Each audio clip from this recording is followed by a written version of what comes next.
my name's Reverend Lindsay, and I am bringing you our thought for the day. And my thought is not my thought comes from the Church Mission Society, and their thought, their campaign for one day in July is that we do not give up.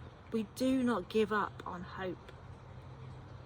And let's face it, the world is in a terrible place. So much war, turmoil, uncertainty and unrest. So many situations that actually feel hopeless. Yet we are called not to give up. Galatians 6:9 says, "Let us not become weary in doing good, for at the proper time we will reap a harvest if we do not give up." Jesus never gives up, and neither should we. To hold on to that hope almost feels like an act of rebellion.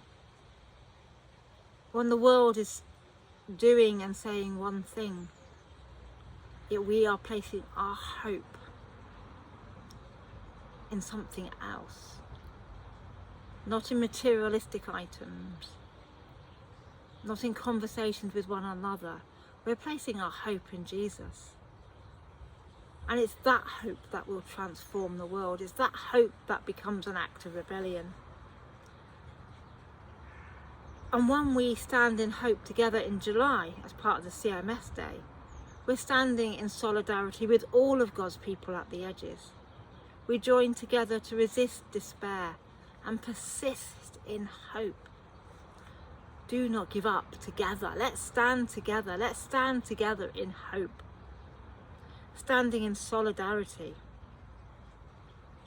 But I remember when I started Martha's Kitchen, or actually when God planted this unrest to do something about the children who were hungry in our community, how to give them hope, for them to believe that somebody else loved them and believed in them. I remember the fear that came with that. Not really my fear, because I was almost walking blindly in faith, because I could see something, but other people at that time really couldn't see and understand what we were trying to achieve with Martha's Kitchen. And I love that passage, perfect love casts out fear, from 1 John. That we can either go on the side of love or on the side of fear. And when we live in fear, we live without hope. When we live in hope, there is so much love, so much that we can share it and give other people hope. I remember those early days, I said, of Martha's Kitchen, when I started sharing. I started saying I wanted to set up a kitchen in Portishead and feed the hungry. Many people's reactions are, well, who are the hungry?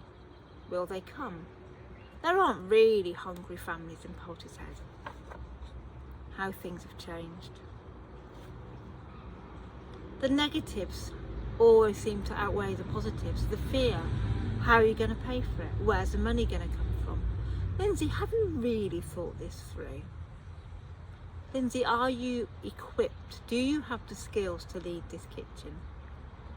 It's just a dream. But actually it wasn't just a dream, because it was an unrest from the Holy Spirit. It was an unrest that was a calling to bring hope to other people. And the most amazing thing about that dream was it wasn't just mine. The more I shared, the more I found other people who didn't fear the idea of feeding 80 children on the Tuesday morning, who saw that they also needed the hope that Jesus gives us. And it was from that place of hope, not from a place of fear, that Martha's Kitchen was born. So Jesus doesn't give up on us, and neither does the Holy Spirit. And it was that constant nagging, that constant energy that you get to keep going when other people say no, when the world says no, when the world can't see what you see.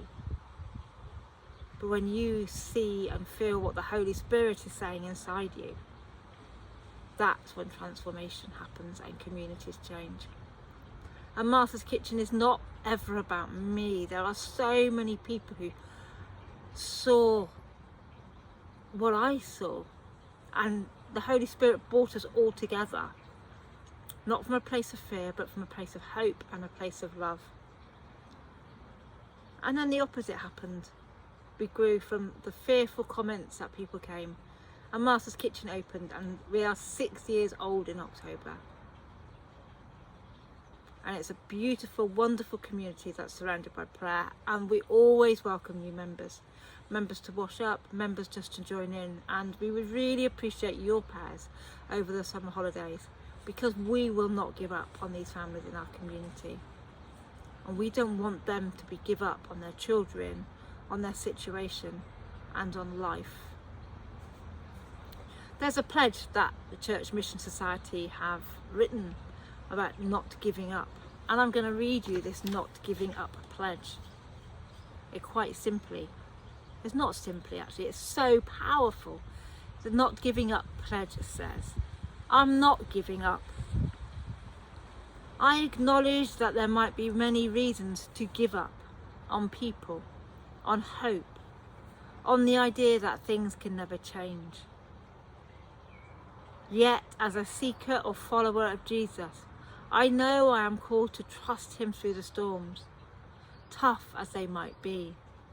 I will persist in hope. No people are beyond his reach, no place or space beyond his love. And so, at the midpoint of this turbulent year, I will look to him. By God's grace, I will choose curiosity over criticism. I will take risks. I will turn my anger into action. I will be generous. I will love. I will look for God at work on the edges. I will join with other Jesus followers who are stubbornly love this world back to wholeness. I can do this because I know Jesus never gives up. Never ever gives up. What a wonderful thing. I can do this because I know Jesus never gives up, and neither should I. And more importantly, and neither should you. We're not asking you to hold on to the things that don't give you joy. We're not asking you to keep doing the things that are not life-giving.